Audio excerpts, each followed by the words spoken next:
야, 그 소송 끝까지 갈 거면 각오하고 와라, 김대식. 넌 날 끝까지 미워할 수 있겠냐? 한무철이 그렇게 쏘아붙였는데요. 정작 목소리 끝이 떨렸습니다. 김대식은 기가 막혀 헛웃음부터 새어나왔고요. 각오는 너나 해. 친구 등골 빼먹는 소송이면 나도 끝까지 간다. 대식이 그렇게 말했는데요. 말이 끝나고 나서도 손끝이 덜덜 떨렸습니다. 병원에서 받은 추가 검사 안내장이 머릿속을 푹푹 찌르고 있었거든요.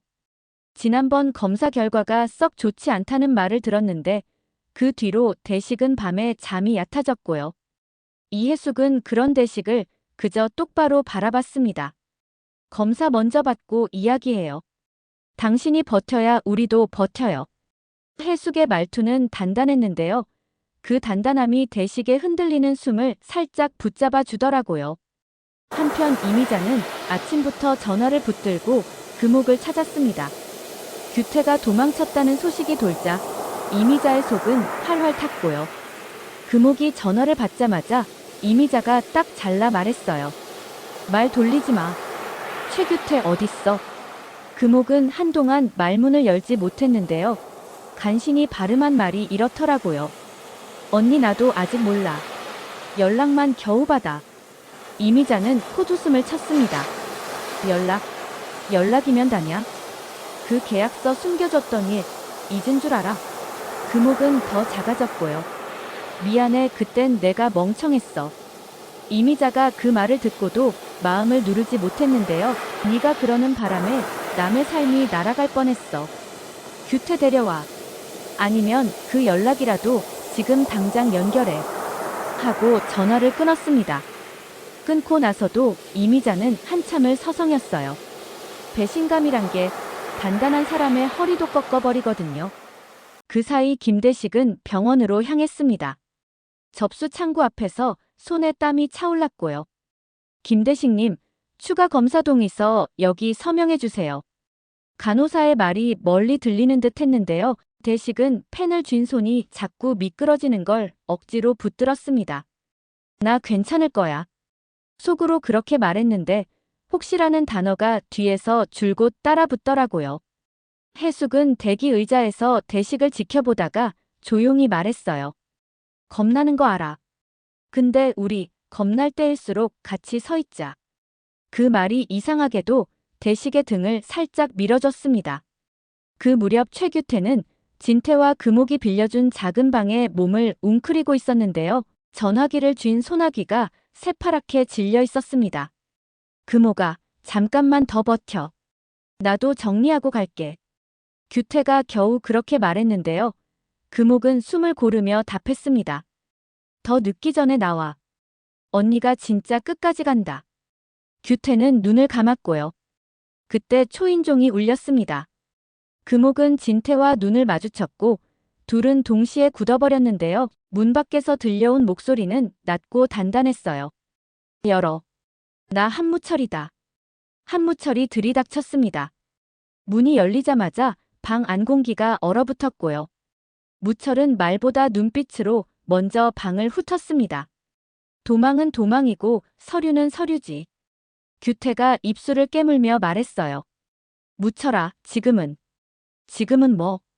내 빌딩, 내 등기권리증. 무철의 목소리는 낮았는데요. 그래서 더 무서웠습니다. 금옥이 중간에 섰습니다. 그만해. 여긴 싸움할 때 아니야. 그러자 무철이 비웃음을 흘렸죠. 내가 할 말은 아니지. 이중계약서 숨겨준 사람. 방 안에 있던 숨들이 일제히 멈췄습니다. 금옥의 손이 작게 떨렸고요. 진태는 두 손을 모아 말했습니다. 여기선 사람부터 살리고 얘기합시다. 밖에서 하시죠. 경찰서에서는 다른 장면이 벌어지고 있었습니다. 김대식의 민사소송 관련 참고인 조사 일정이 잡혔고요. 무철은 조사관 앞에서 단호하게 말했습니다. 소송, 포기 안 합니다. 조사관이 차분히 물었죠. 친구 사이로 알고 있는데요. 친구건 뭐건 돈은 돈이죠. 무철이 그렇게 말했는데요.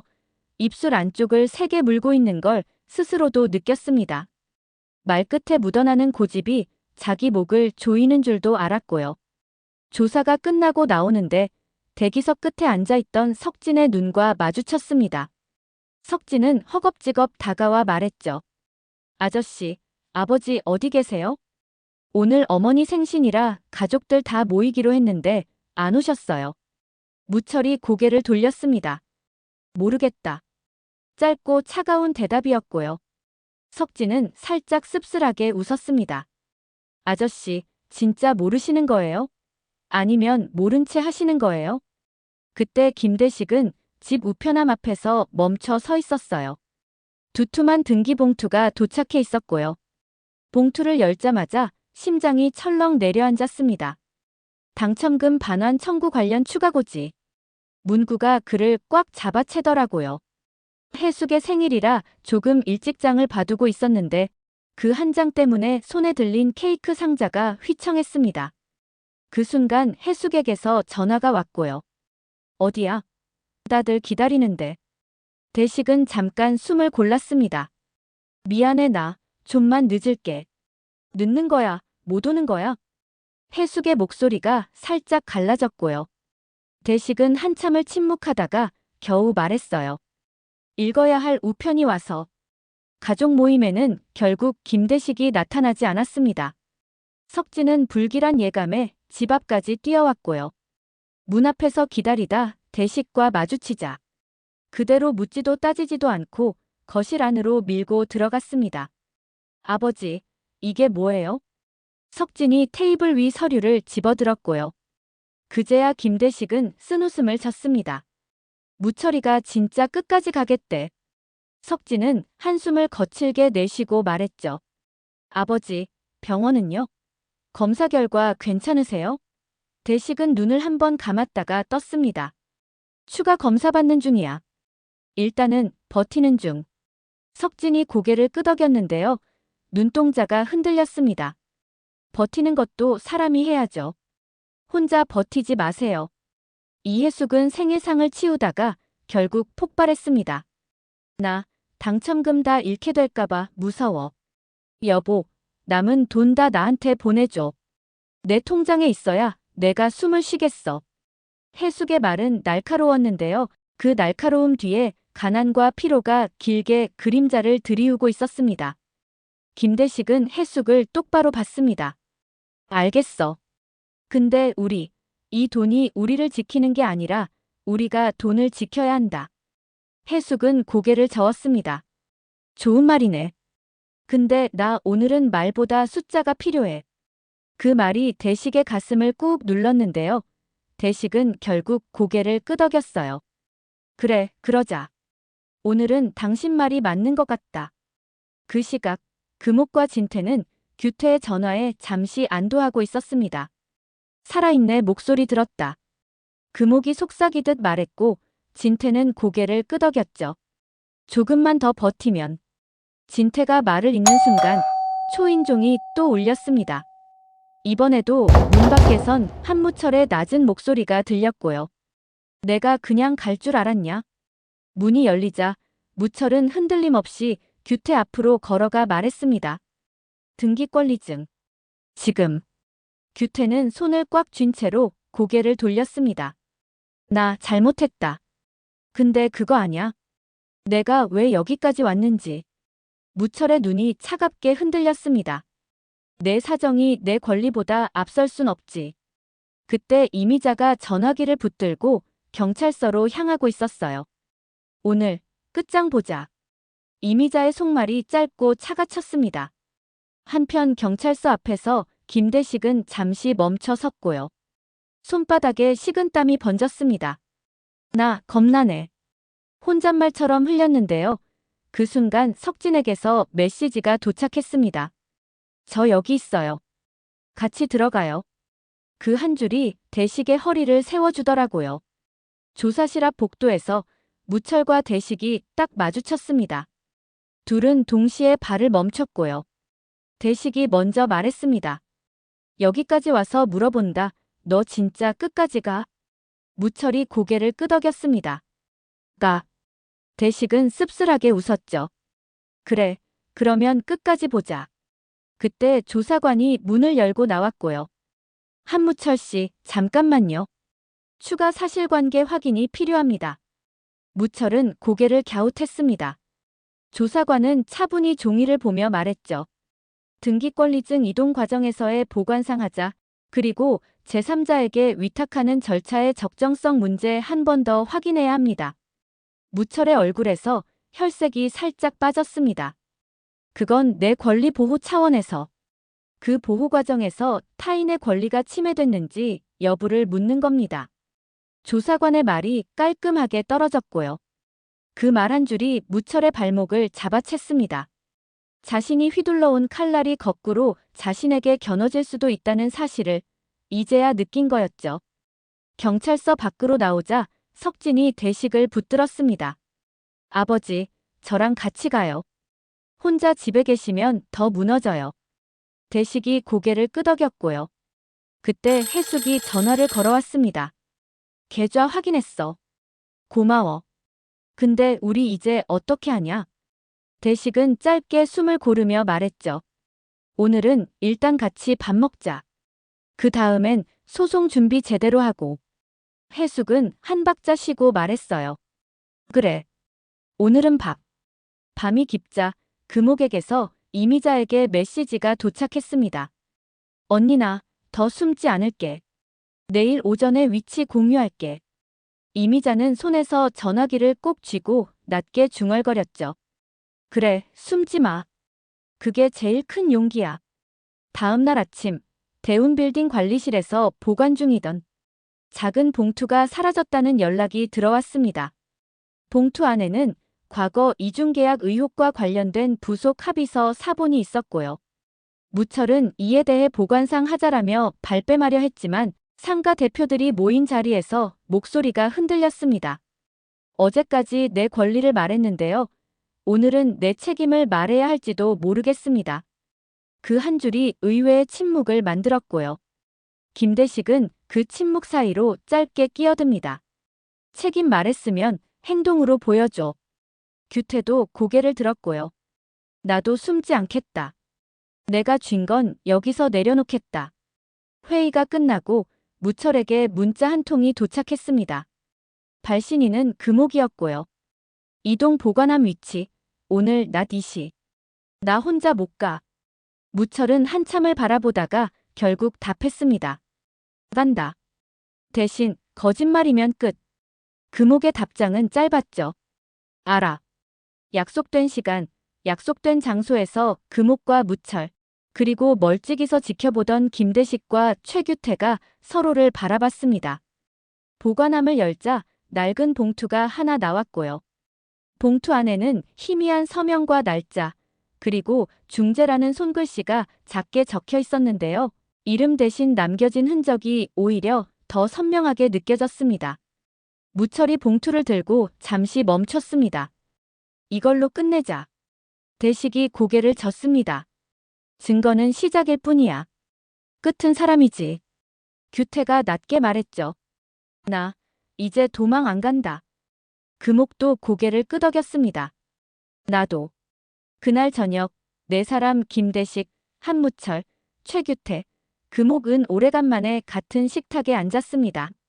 식탁 위에는 따뜻한 국과 김이 모락모락 나는 밥, 그리고 작게 썬 나물들이 놓여 있었는데요. 아무도 숟가락을 먼저 들지 못했습니다. 결국 김대식이 말을 뗐습니다. 무철아, 내가 나한테 못되게 군 거, 고소한 거 다 기억한다. 근데 너 끝까지 미워할 자신은 없다. 무철은 제일 늦게 눈을 들었고요. 나도 안다. 내가 벌 받을 일 쌓여 있다. 그 말이 떨어지자 이미자가 문가에 기대서서 말했습니다. 벌이 누가 주는 건지 알지? 남이 주는 게 아니야. 내가 내한테 내려야 멈춘다. 무철은 고개를 끄덕였고요. 알아. 그래서 하고 말을 멈추더니 서류 봉투를 식탁 가운데에 놓았습니다. 난 오늘 내 몫의 벌을 시작한다. 다음 날 무철은 민사소송을 전면 유지한다는 입장을 먼저 접었습니다. 놀랍게도 유지라는 건 접수 취하가 아니라는 뜻이었고요. 그 소식이 퍼지자 모두가 혼란스러워했습니다. 김대식은 무철에게 전화를 걸어 물었죠. 끝까지 간다더니 유지한다고. 그게 뭔 소리야? 무철이 차분히 말했습니다. 형식은 유지한다. 대신 내가 진실을 모으는 쪽으로 바꾼다. 내가 잘못한 부분도 같이 드러나는 소송이 될 거다. 대식이 씁쓸하게 웃었습니다. 그게 내 벌이냐? 내가 휘둘러온 칼로 내 상처부터 보겠다. 무철의 목소리는 낮았는데요. 확실했어요. 그 무렵 병원에서 김대식의 추가 검사 결과 일부가 나왔습니다. 의사는 조심스레 설명했는데요. 즉각적인 위험 소견은 아니나 지속 추적이 필요하다는 말이었습니다. 대식은 짧게 숨을 내쉬며 해숙의 손을 꼭 잡았죠. 나 더 잘 먹고 더 잘 잘게. 괜찮을 거야. 해숙은 고개를 끄덕였는데요. 그 고개 끄덕임 속에 울컥함과 안도가 뒤섞여 있었어요. 그래. 우리 당분간 술도 끊고 싸움도 끊자. 싸우면 위산만 늘어나더라. 둘은 아주 작게 웃었고요. 그 작은 웃음이 오랜만에 집안을 한번 환기시켰습니다. 이튿날 상가 대표 회의에서 한무철은 스스로를 겨냥하는 문장을 읽었습니다. 보관 절차 하자에 대한 민형사 책임 검토를 수용하며 개인적 과오를 공개적으로 인정한다. 회의장은 조용했는데요. 그 조용함은 냉소가 아니라 경청에 가까웠습니다. 김대식이 대표들 사이에 서서 말했습니다. 오늘부터는 우리가 서로 이름으로 책임지자. 숫자 때문에 사람이 무너지는 일 더는 없게. 규태가 덧붙였죠. 나도 여기 서 있다. 도망 안 간다. 금옥은 고개를 숙이며 한 줄을 보탰습니다. 숨지 않을게요. 늦었지만 사실을 먼저 말하겠습니다. 그날 밤 석진은 김대식의 가게에 들렀습니다. 아버지, 오늘 좀 멋있으셨어요. 대식이 웃었죠. 멋있는 게 아니라 이제야 사람처럼 사는 거다. 석진은 잠시 말이 없다가 조심스레 털어놨습니다. 서우가 저한테 그랬거든요. 나 때문에 팜투마켓 떠나지 말라고. 그래서 저 도망 안 가려고요. 여기 붙어 있으려고요. 대식이 고개를 끄덕였습니다. 그래. 우리 이제 도망 금지. 그 약속은 느슨하지만 단단한 끈으로 서로를 묶어줬습니다. 며칠 뒤 중재라는 흔적의 주인이 드디어 움직였습니다. 익명의 제보 메일이 동시에 네 사람에게 도착했거든요. 내용은 짧았는데요. 거래의 처음은 말, 끝도 말. 듣고 싶은 말만 골라 들은 건 누구였나. 한 줄뿐이었지만 오래 붙었던 비늘 같은 자존심을 벗기기에 충분했어요.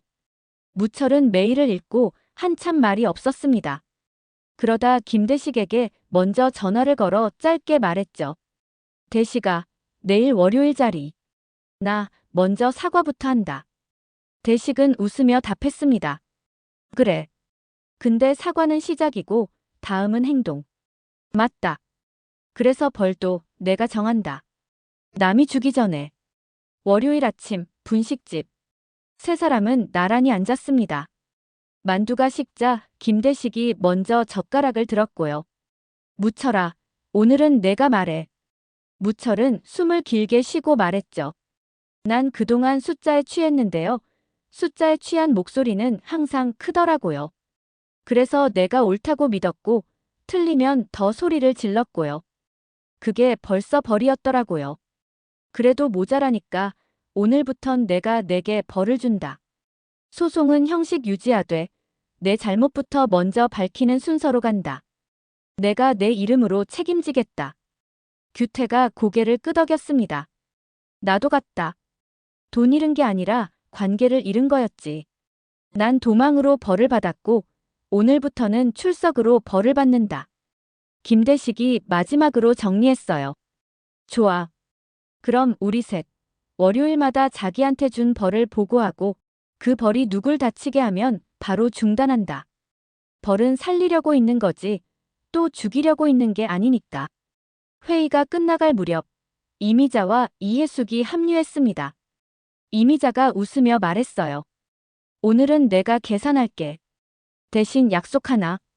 남의 벌에 끼어들지 말고 제 벌부터 끝내라. 해숙도 손을 얹었습니다. 그리고 하나 더. 집에서는 벌 얘기 금지. 집은 숨 쉬는데 쓰자. 모두가 고개를 끄덕였고요. 그 고개들이 나란히 움직이는 장면이 이상하게 오래 남았습니다. 해가 저물 무렵 갑자기 상가 게시판에 한 장의 공지가 붙었습니다. 보관 절차하자 관련 당사자 징계 검토 및 관리 규정 개정 예고. 맨 아래 서명은 한무철이었고요. 사람들이 웅성거리자 무철이 나와 짧게 말했죠. 예고로 끝나지 않는다. 바로 시행하겠다. 그 말은 다짐이면서 자기 자신을 겨누는 판결문처럼 들렸습니다. 그날 밤 마지막으로 김대식은 병원에서 전화 한 통을 받았습니다. 김대식님, 다음 검사 일정 조정 안내 드리려고요. 대식은 조용히 대답했어요. 네, 일정 잡아주세요. 제가 가겠습니다. 전화를 끊고 나니 창밖 바람 소리가 살짝 달라졌습니다. 해숙이 물었고요. 괜찮아? 대식은 웃었습니다. 응. 오늘은 괜찮아. 그 웃음은 큰 소리 대신 오래가는 울림을 남겼습니다. 그리고 마지막 장면. 김대식의 가게 문에 작은 종이 한 장이 붙었습니다. 도망 금지. 월요일 보고. 김대식, 한무철, 최규태, 이미자, 이해숙, 금옥 모두의 이름이 작게 적혀 있었고요. 그 아래엔 작은 글씨가 하나 더 있었는데요. 벌은 남이 주는 게 아니라 우리가 함께 사는 법을 배우기 위해 스스로 정한다. 그 문장을 읽은 손님이 묻습니다. 사장님, 이게 무슨 뜻이에요? 김대식이 웃었고요. 그냥 여기선 서로 숫자로 안 부르자는 뜻이요. 손님이 고개를 끄덕였고 저녁볕이 가게 안으로 길게 들어왔습니다. 그 빛 속에서 새 친구의 그림자가 나란히 겹쳐졌고요. 한무철이 아주 작게 중얼거렸습니다. 야, 내가 잘못 봤다면 이제 제대로 보면 되잖아. 그리고 그 말이 드디어 벌처럼 떨어졌습니다. 아프지만 꼭 필요했던 벌이었고요. 그 벌이 끝날 즈음 세 사람의 이름은 더 단단해져 있을 거라고 모두가 조용히 믿었습니다. 그 다음 날 아침 상가 커뮤니티 게시판에는 또 다른 글이 올라왔습니다. 한무철 대표 개인 사비로 보관 절차 개선비 지원이라는 문장이었고요. 사람들은 웅성거렸습니다. 쇼 아니야? 라는 말과 그래도 저 정도면 인정해야지라는 말이 섞였죠. 무철은 굳이 해명하지 않았습니다. 해명이 필요 없는 행동을 하겠다고 마음먹었거든요. 점심 무렵 그는 관리실 직원들에게 먼저 물었습니다. 내가 먼저 교육받겠습니다. 규정부터 다시 배우게 해주세요. 직원들이 얼떨떨해하자 무철이 웃었습니다. 네, 진심입니다. 그 시각 병원 복도에서 김대식은 혼자 창을 보고 있었는데요. 의사가 다가와 말했습니다. 지금으로서는 생활습관 관리와 추적이 가장 중요합니다. 무리하지 마시고 스트레스 줄이세요. 대식은 고개를 끄덕였고요. 의사가 돌아서는 순간 덧붙였습니다. 제가 좀 버거운 일이 많은데요. 그걸 버텨내는 게 아플까요? 내려놓는 게 아플까요? 의사는 잠시 생각하더니 웃었습니다. 둘 다 아픕니다. 다만 길게 보면 내려놓는 쪽이 덜 아프죠. 그 말이 묵직하게 남았고요. 대식은 곧장 해숙에게 메시지를 보냈습니다. 오늘은 일찍 닫자. 같이 걷자. 해숙의 답이 금방 왔죠. 그래. 걷자. 우리 오래 걷자. 저녁 분식집 앞 벤치에서 세 사람은 다시 마주 앉았습니다. 규태가 먼저 말했어요. 나 내일 경찰이랑 같이 이동 경로 설명한다. 내가 숨겼던 부분도 다 말할게. 김대식이 고개를 끄덕였고요. 한무철이 짧게 덧붙였습니다. 나도 같이 들어간다. 내 입으로 인정할 건 인정하고. 셋은 말없이 하늘을 올려다봤습니다. 구름 사이로 비집고 들어오는 저녁빛이 담담했는데요. 담담하다는 게 이렇게 든든할 수 있는지 그날 처음 알았다고 하더라고요. 밤늦게 금옥은 이미자에게 찾아와 조용히 고개를 숙였습니다. 언니, 나 오늘은 언니가 무서운 게 아니라 내가 부끄러워. 이미자가 대답했죠. 부끄러움이 끝나면 거기서부터 시작이야. 내일 같이 가. 금옥의 눈가가 빨갛게 젖었고요. 응. 도망 안 갈게. 이미자가 짧게 웃었습니다. 그래. 우리 다 도망 금지. 마지막으로 무철은 집으로 돌아와 오래된 서랍을 열었습니다. 거기엔 젊은 날 셋이 함께 찍은 사진 한 장이 있었고요. 그 사진을 한참 보던 무철이 아주 낮게 혼잣말을 했습니다. 벌은 여기서부터. 그리고 사진 뒷면에 날짜와 함께 짧게 적어 넣었죠. 오늘, 다시 시작. 이튿날 오전, 상가 로비에는 새로운 안내문이 걸렸습니다. 월요일 보고제 각자 한 주간의 실수 1개, 고친 점 1개를 이름으로 기록합니다. 사람들은 의아해했지만 몇몇 점주는 먼저 줄을 섰습니다. 줄 앞에서 김대식이 펜을 들고 첫 줄을 채웠고요. 소송탄만 하려 했음. 숨 고르고 사실 확인부터 함. 그 아래에 최규태가 적었습니다. 연락 끊고 숨으려 했음. 먼저 연락함. 그리고 맨 아랫줄에 한무철이 적었죠. 책임을 권리 뒤에 숨김. 책임을 앞에 놓기 시작함. 세 줄이 나란히 서 있는 종이를 사람들이 한참 바라봤습니다. 숫자가 아니라 이름으로 적힌 기록이 이상하게도 서로의 어깨를 가볍게 해주더라고요. 더 흥미진진한 리뷰를 위해 구독과 좋아요 꼭 부탁드립니다. 감사합니다.